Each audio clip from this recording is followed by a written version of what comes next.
오늘 우리에게 주신 말씀은 우리가 아주 잘 아는 예수님의 비유 말씀입니다. 포도를 가꾸는 농장의 농부가 바로 하나님이시고 포도나무가 예수님이십니다. 그리고 우리는 그 포도나무에 붙어있는 가지다, 이렇게 말씀을 하셨습니다. 그래서 예수를 나의 구주로 고백하고 구원받은 하나님의 자녀들은 예수님이라고 하는 포도나무에 가지로 붙어 있습니다. 그래서 그 구원이 취소될 수가 없는 것이죠. 그러나 열매를 맺지 못하며 살아가는 그런 가지가 있다는 것입니다. 그래서 우리가 예수님께 붙어 있음에도 불구하고, 구원받았음에도 불구하고 열매 맺지 못하는 삶을 살아갈 때에 하나님께서, 농부 되시는 하나님께서 우리를 어떻게 다루시는가, 또 어떻게 열매를 맺게 하시는가, 오늘 말씀을 통해서 한번 살펴보기를 원합니다. 여러분, 하나님이 농부시고 예수님이 포도나무이시고 우리가 가지입니다. 정상적인 포도나무라면 어떤 일이 일어날까요? 그 가지 가운데 열매가 맺혀지게 되는 것이죠. 그런데 여러분, 이 포도나무는요, 그냥 우리가 생각하는 곧게 위로 크게 자라는 나무하고는 다릅니다. 넝쿨처럼 생겨서 이 포도나무는요, 제목으로는 쓸 수가 없는 것이에요. 잘라서 무슨 가구를 만든다든지, 의자를 만든다든지, 탁자를 만든다든지, 이렇게 넝쿨로 배배 꼬여 있어가지고 제목으로 사용할 수가 없습니다. 그렇다고 이것을 잘라서 땔감으로 쓰기도 어렵다는 거예요. 잘 안 타는 거예요. 그리고 그럼 이 포도나무는 가지를 어떻게 쓰는가? 썩혀서 그러면 거름으로 쓸 수 있는가? 그것도 안 된다는 겁니다. 이 포도나무 가지의 역할은 딱 한 가지입니다. 무엇일까요? 바로 열매를 맺는 것이에요. 그래서 6절 말씀을 보면 열매 맺지 못하는 포도나무 가지는 어떻게 하신다고요? 불에 태울 수밖에 없다, 이렇게 말씀하신 것입니다. 그럼 여러분, 예수님께서 말씀하시는 열매, 그것은 과연 무엇을 비유하는 단어일까요? 우리 삶 가운데에 열매가 있어야 된다, 열매가 없으면 그 가지는 불에 태울 수밖에 없다 하셨는데, 그 열매는 무엇일까요? 바로 내적인 열매, 성품이라고 할 수가 있습니다. 이것을 갈라디아서에서 보면 성령의 열매로 표현하고 있죠. 오직 성령의 열매는 무엇일까요? 사랑과 희락과 화평과 오래 참음과 또 자비와 양선과 충성과 온유와 절제다, 이렇게 말씀하고 있습니다. 그러니까 주님께서, 포도나무이신 주님께서 우리에게 말씀하실 때 가지인 우리가 주님 안에 있으면 열매를 맺게 되는데, 그것이 성령의 9가지 열매, 주님 닮은 성품으로 나타나게 되어 있다라는 것이에요. 사람들은 우리의 외모, 겉을 보고 판단합니다. 어느 집에 사는지, 무슨 옷을 입었는지, 무슨 차를 가지고 다니는지, 직장이 어딘지 겉을 보고 판단하지만 하나님은 그렇지 않으세요. 우리의 속사람을 보십니다. 우리 안에 예수님 닮은 성품이 있는가, 열매 맺고 살아가는가, 그것을 귀하게 보신다는 것이에요. 그래서 주변에 우리 자녀들도 보면 공부를 잘하고 운동도 잘하고 리더십도 있고, 그러면 야, 남의 집 자식들 왜 이렇게 잘 크냐, 너무나 자랑스럽겠다, 이렇게 부러워하기도 합니다. 그리고 또 주변에 보면 사업도 잘하고 돈도 잘 벌고, 유명인사도 많이 알고 사람들과의 관계도 잘하고 잘 나가고 성공하는 그런 겉모습을 보게 됩니다. 그러나 하나님 보시는 관점은 다르다는 거예요. 주님 닮은 성품이 없으면, 성령의 열매를 맺지 못하면 그것은 하나님께서 안타까워하시는 가지와 같다라고 말씀하시는 거예요. 근데 오늘 말씀을 쭉 읽어보면요, 이 포도나무 비유가 굉장히 무서운 말씀이 아닌가, 그런 생각이 들어요. 2절 말씀에 보면 무릇 내게 붙어 있어 열매를 맺지 아니하는 가지는 아버지께서 그것을 제거해 버리시고 그랬습니다. 예수님이 포도나무시고 우리가 가지인데 이 가지 가운데 열매가 없으면, 성령의 9가지 열매, 내적인 성품을 맺지 못하면 어떻게 해요? 하나님 아버지께서 가지를 제거해 버리신다. 굉장히 무서운 말씀인 것 같습니다. 그럼 여러분, 우리가 열매 맺고 살아가지 못하면 하나님께서 우리를 없애버리신다. 네, 그런 뜻일까요? 굉장히 무서운 얘기인데요. 그게 아니죠. 여러분, 이 말씀을 오해해서는 안 될 것입니다. 무릇 내게 붙어 있어, 이렇게 말씀이 시작했죠.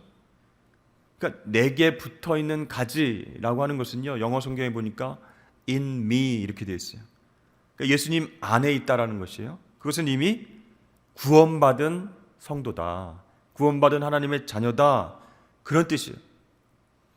그러니까 성경을 보면요, 한번 구원받은 성도는 결코 구원을 빼앗길 수 없다, 잃어버릴 수 없다, 그렇게 말씀하고 있어요. 근데 오늘 말씀을 보니까 어떻게 해요? 네, 그것을 제거해 버리시고 그랬어요. 그러면 이미 받은 구원을 취소하신다는 얘기인가? 그런 뜻도 아니라는 거예요. 여러분, 구원받은 성도라 할지라도, 구원받은 하나님의 자녀라 할지라도 한동안 열매를 맺지 못하고 살아갈 수가 있어요. 그러면 하나님께서 열매 맺도록 도와주신다, 그런 뜻이에요. 아니, 그러면 도와주신다 그러면 되지, 왜 제거해 버리신다 이렇게 말씀하셔가지고 우리의 간담을 서늘하게 하시는가? 여러분, 여기에 제거하다라는 말을요, 헬라어 원어로 찾아보니까 아이로라고 하는 단어가 쓰였는데, 그것이 영어 성경에처럼 cut off, 잘라버린다, 제거한다, 그런 뜻이 아니에요. 들어 올리다, 집어서 올리다, 그런 뜻을 가진 단어입니다. 그러니까 예수님 지금 포도나무를 가지고 비유 말씀을 설명하시잖아요. 거기에 맞는 단어를 선택하셨다는 거예요. 이 포도나무 가지들이 어떻게 자랍니까? 위로 막 솟구쳐서 올라 자라는 것이 아니고요, 밑으로 쳐져서 땅 위를 기면서 이렇게 자라가게 된다라는 것이죠. 근데 이 포도나무 가지가 그렇게 땅을 향해서 꼬이면서 이렇게 계속 자라나게 되는 것을 방치두면 문제가 생기는 거예요. 이 가지에 붙어 있는 잎들이 어떻게 되겠습니까? 먼지에 뒤덮이게 되고, 비가 오면 진흙에 묻게 되고, 곰팡이가 피게 되고, 햇빛을 못 받게 되는 일이 생겨요. 그러면 열매를 맺지 못하는 쓸모없는 가지가 된다는 것이에요. 자, 이때 농부가 해야 될 일은 무엇일까요? 물이 가득 담긴 양동이를 가지고 와서 그 가지들을 찾는 거예요. 땅으로 계속 이렇게 자라나서 먼지에 뒤덮이고 곰팡이 핀 그 가지들을 찾아내서 들어 올린 다음에 씻어주는 겁니다. 그리고 울타리 주위에다가 이렇게 매주고 그 위에 묶어준다라는 거예요. 그래서 여러분, 이 들어 올리다라는 뜻을 가진 아이로라고 하는 단어는 제거해서 없애버린다, 그런 뜻이 아니라 무슨 뜻이라고요? 들어 올린다, 들어 올려서 열매를 맺도록 도와준다, 그런 의미로 쓰인 단어라는 것이죠. 그렇습니다. 우리는 예수 믿고 구원받아서 포도나무의 가지로 딱 붙어서 살아가게 되는데요, 그런데 가지인 우리가 어떻게 살 때가 있어요? 땅을 막 기어다니면서, 먼지구덩이에 막 기어다니면서 곰팡이가 피고 그런 곳을 휘젓고 다니면서 살아갈 때가 있다는 거예요. 즉, 죄에 빠져서 회개하지도 않고 내 뜻대로 내 욕심대로 살아갈 때가 있다는 것입니다. 그런 가지를 봤을 때 농부가 하나님께서 어떻게 하신다고요? 가지인 우리를 밑바닥의 먼지로부터, 곰팡이로부터, 즉 죄로부터 들어 올리셔서 씻어주신다, 그런 뜻이에요. 여러분, 이것을 성경은 전문적인 용어로 징계라고 이야기를 합니다. 여러분, 이 징계는요, 심판하고는 다른 것입니다. 하나님 자녀가 된 것, 구원받은 것, 그 취소되는 것은 아니에요. 하지만 우리가 자녀로서 열매 맺는 삶을 살아야 되는데 그렇지 못하다면 하나님이 직접 개입하신다, 그런 뜻이에요. 징계가 그런 뜻입니다. 여러분, 저와 여러분은 예수님의 보혈로 이미 구원받으신 줄로 믿으시길 바랍니다. 그러면 반드시 열매를 맺으면서 살아가야 돼요. 그런데 계속 먼지구덩이에서 사는 거예요. 땅 밑에 기어다니면서 죄에 빠져서 열매를 맺지 못하면 하나님이 개입하시는 거예요. 어떻게 해요? 우리를 들어올려서 죄로부터 분리시켜서 징계를 하신다. 어떻게 징계하실까요? 때로는 말씀으로 책망하시는 거예요.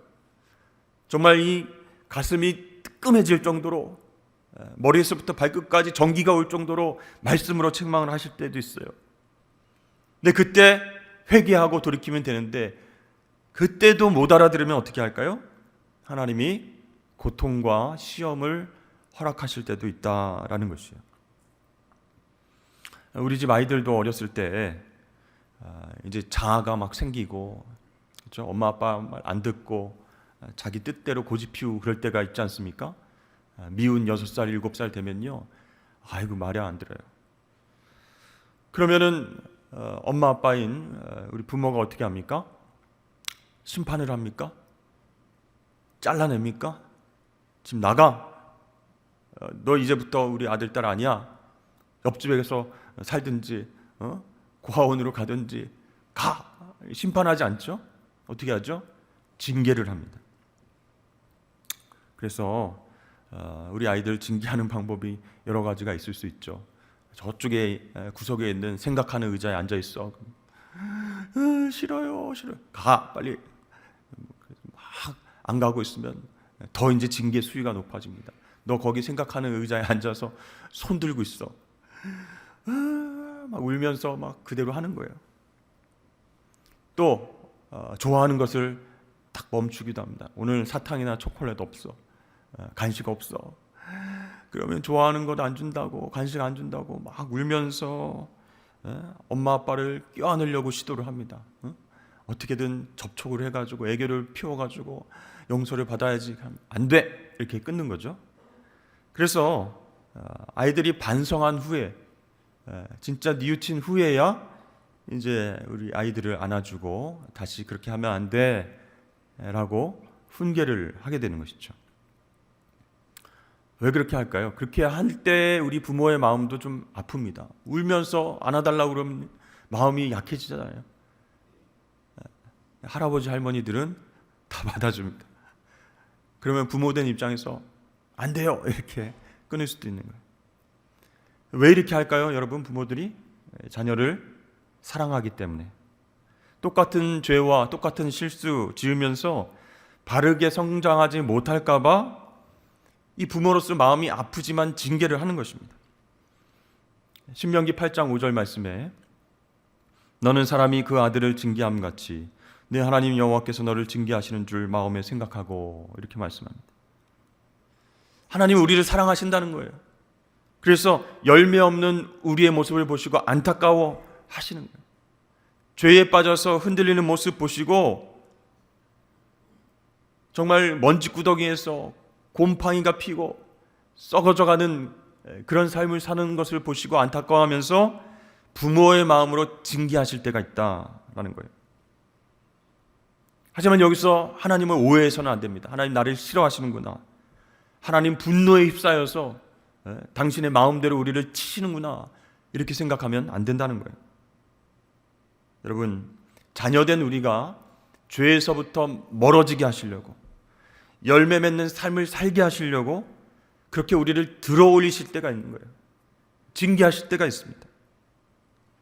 여러분, 우리가 열매 맺지 못하는 가지로 살아갈 때에 하나님은 부모된 마음으로 우리를 징계하실 수 있다. 말씀으로 징계하실 수 있고, 또는 어려움과 시험을 통해서 깨닫게 하시려고 우리를 들어올리실 때가 있다라는 것을 여러분 기억하시길 바랍니다. 두 번째로, 가지인 우리가 열매를 맺었어요. 열매 맺었는데 조금밖에 맺지 못하는 거예요. 또는 작은 열매를 맺는 거예요. 그런 가지는 어떻게 다루실까요? 2절 말씀에 우리 함께 읽겠습니다. 시작. 무릇 열매를 맺는 가지는 더 열매를 맺게 하려 하여 그것을 깨끗하게 하시느니라 그랬습니다. 자, 포도나무 가지가 열매를 맺고 있는데 하나님 원하시는 만큼 열매가 안 열릴 때, 아니면 작은 열매가 열릴 때가 있어요. 그때 하나님이 그래 괜찮아, 그 정도면 됐다, 너니까 그 정도 열매를 맺었지, 괜찮아, 그렇게 말씀하지 않으시고 우리를 다듬으셔서 더 풍성한 열매를 맺게 하신다는 거예요. 그때 하나님께서 우리를 다루시는 방법은 과감하게 가지치기를 하는 것이다. 여러분, 포도나무는요, 가지가 한 개만 자라나는 게 아니죠. 여러 가지가 생겨나게 됩니다. 근데 해마다 이 가지치기를 많이 해줘야 된다는 거예요. 그렇지 않으면 이 덩굴처럼 빽빽하게 자라나서 열매가 달려야 할 부분에 열매가 안 달립니다. 이 가지가 너무 많으니까, 덩굴처럼 서로를 뒤엎고 있으니까 햇빛을 받을 수 없고, 그렇죠? 영양분이 여기저기로 분산되니까 열매가 맺혀져야 할 그 자리인데 안 열리는 거예요. 또는 작게 열리는 거예요. 그래서 농부가 과감하게 많이 자란 가지들을 치게 됩니다. 그래야 더 풍성한 열매를 기대할 수 있는 거예요. 그래서 우리 포도나무 가지가 무성하게 잘 자라는구나, 여러 가지가 막 생겨나서 뻗어나는구나, 이래서 좋아하는 게 아니에요. 불필요하게 뻗어나온 가지를 쳐줘야 거기에서 열매가 맺힌다. 그럼 여러분, 우리에게 가지치기 하는 것 구체적으로 무엇을 뜻할까요? 우리 삶의 우선순위를 정하는 것입니다. 많은 일들이 있는데 그 중에서 중요한 것이 무엇인가 추려내는 것이요. 하나님 그것을 추려낼 수 있도록 가지치기를 하게 하신다는 거죠. 여러분, 포도나무 가지인 우리를 징계하시는 것이 죄에 대한 부분이라면 가지치기 하는 것은 무엇일까요? 우리 삶의 우선순위를 정할 수 있도록 우리 삶의 태도를 바꾸시는 거예요. 여러분, 건강한 제자가 되려면 어떻게 하라고 했습니까? 예수님을 위해서 많은 일을 하는 것보다 예수님과 함께 있는 것, 우선순위를 정하는 것이 중요하다라고 마리아와 마르다 이야기를 통해서 말씀드렸죠. 그러니까 내가 중요한 것이 뭔지도 모르고 여러 가지 분주하고 바쁘게 살아가는 것, 그것 때문에 열매를 맺지 못하는 거예요. 그래서 그것을 정리하고 내려놓는 것, 그것이 가지치기입니다. 주님, 혹시 저희 삶 가운데에 중요하지 않은데도 집착하고 신경 쓰는 일들이 무엇일까요? 이렇게 기도하면서 여쭙는 것입니다. 깨닫게 해주시는 것을 과감하게 가지치기 해야 돼요. 예를 들어서 우리가 갖고 있는 재물도 이 가지치기의 영역이에요. 많으면 많을수록 좋죠. 무슨 말씀이세요, 목사님? 재산이 많고 재물이 많아야 할 일도 많고 주의 일을 위해서도 많이 하죠. 근데 여러분, 이 가지가요, 우리의 생각보다 많이 재물이 많이 들어오게 되면 어떻게 될까요? 우선순위가 바뀌게 된다. 이 욥이라고 하는 인물이 있습니다. 자신이 가진 그 재물 모두 잃어버렸어요. 그때 욥이 이렇게 고백합니다. 주신 이도 여호와시요 또 거두신 이도 여호와이십니다. 하나님이 나에게 재물을 주셨으니 주시기도 하시고 걷어가시기도 하십니다. 이렇게 고백하면서 하나님 앞에 나아갔어요. 그때 하나님을 인격적으로 만나게 됐고 하나님을 체험하게 됩니다. 그래서 욥은요, 자기에게 고난이 오기 전에는 자기가 정말로 의롭고 신앙이 좋은 줄 알았습니다. 그런데 재물과 소유 다 잃어버리니까 흔들렸어요. 그동안 내가 무엇을 가장 중요한 가치로 생각하며 살았는가, 그걸 깨닫게 됐다라는 것이죠. 부자 청년이 예수님께 와서 물었습니다. 선생님이시여, 무슨 선한 일을 하여야 내가 영생을 얻을 수 있겠습니까? 주님께서 하나님 사랑과 이웃 사랑의 계명을 실천하라. 그건 제가 옛날부터 다 지켰습니다. 이렇게 자신 있게 대답했는데 그때 주님께서 내 모든 소유를 팔아서 가난한 사람들에게 나눠주고 나를 따르라 라고 말씀하시니까 고개를 푹 숙이면서 근심하면서 예수님 떠나갔습니다. 이 재물이 많으니까요, 삶의 우선순위가 바뀌어버렸다는 거예요. 주님을 따르지 못하고 부자 청년은 떠나갔어요. 여러분, 물론 재물이 우리에게 필요합니다. 그러나 재물에 대한 가치관이 제대로 되어 있는가? 하나님 맡겨주신 것인데 평생 내 것인 것처럼 하나님보다 재물을 더 사랑하게 된다면 우선순위가 잘못됐다. 그 가지를 쳐내버려야 돼. 내려놓을 수 있어야 된다라는 것이죠. 여러분, 물질뿐만 아니라 우리 삶에서 하나님보다 더 소중하게 여기는 것들이 있을 것입니다. 그것을 내려놓고 우선순위를 회복하시길 주의 이름 축복합니다. 그 가지치기를 잘해야 우리는 풍성한 열매를 맺게 되는 것이죠. 가지치기 해야 될 것, 물질 외에 무엇이 있습니까? 하나님보다 더 이건 강하게 내가 지켜내야 되겠다라고 하는 것 무엇이 있습니까? 자존심이 강하신 분들은요, 이 자존심 내려놓기가 힘든 거예요. 감히 나한테 그런 이야기를 해? 내가 어떤 사람인데, 내가 어떤 위치에 있는 사람인데 저 사람이 나한테 그런 얘기를 해? 자존심에 흠집이 갔다 그러면 도저히 용서를 못하는 거예요. 그 자존심의 가지가 얼마나 많이 뻗어 있는지요. 그것을 하나님께서는 내려놓고 치기를 원하시는 거예요. 또 사랑하는 사람, 우리 가족들, 그것을 내려놓지 못하는 경우도 있습니다. 물론 하나님께서 사랑하라고 우리에게 허락하신 그런 가족들이 있죠. 사랑하는 사람이 있죠. 근데 그것이 잘못되면 욕심의 가지가 계속 이렇게 엉켜 붙게 되면요, 집착이 되는 것이죠. 하나님도 안 보이는 거예요. 그래서 하나님 사랑보다 사랑하는 사람이 더 집착하고 그렇게 우선순위를 놓쳐버릴 때가 있다는 것입니다. 야곱이 이 아들들에 대한 집착이 굉장히 강했습니다. 요셉을 잃어버리고 나서 사랑하는 아내 라헬과 그 관계에서 태어난 베냐민은 내가 결코 놓칠 수 없다, 이렇게 생각을 했어요. 요셉을 잃어버렸으니까 베냐민만큼은 내가 지키겠다. 요셉이 이집트에서 총리가 되어서 베냐민 데리고 와라 그러니까 야곱이 난리 났습니다. 안 된다. 요셉을 내가 잃어버렸는데 베냐민까지 안 된다. 사랑하는 사람 향한 집착, 그것도 가지치기 하고 내려놓아야 할 부분이다라는 것이죠. 여러분, 이렇게 우선순위가 뒤바뀌어 있다면 하나님께서는 그것을 가지치기 할 수 있도록 역사하신다. 자, 열매 맺지 못하는 가지는 어떻게 하신다고요? 징계하시고, 열매를 조금 맺는 가지는 어떻게 하신다고요? 가지치기를 하십니다. 자, 그렇다면 열매를 많이 맺고 있는 가지는 어떻게 하실까요?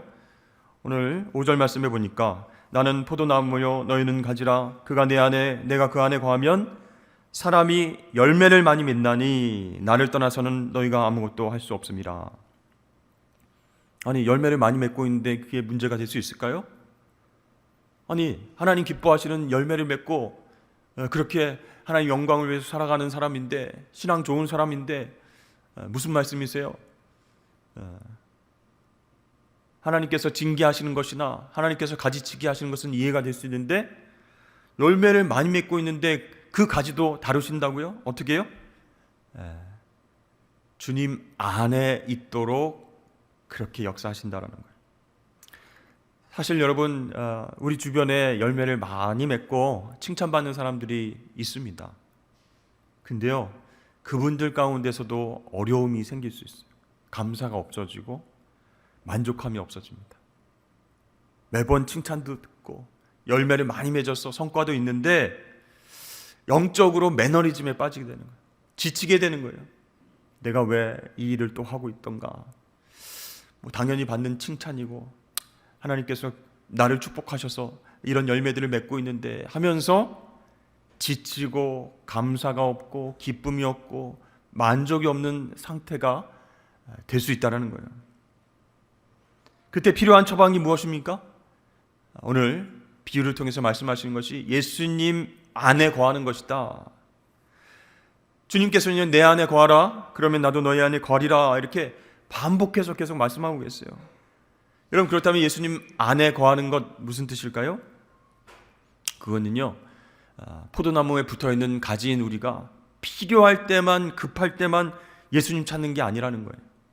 평소에 매일매일 예수님과 잘 연결되어 있는 상태, 그것이 주님 안에 있는 것입니다. 계속해서 예수님과 교제하는 것, 그게 중요하다는 거예요. 여러분, 어떻게 그것이 가능합니까? 매일 경건의 시간을 갖는 거예요. 큐티와 성경 공부, 또 통독, 기도의 생활을 계속해 나가는 것입니다.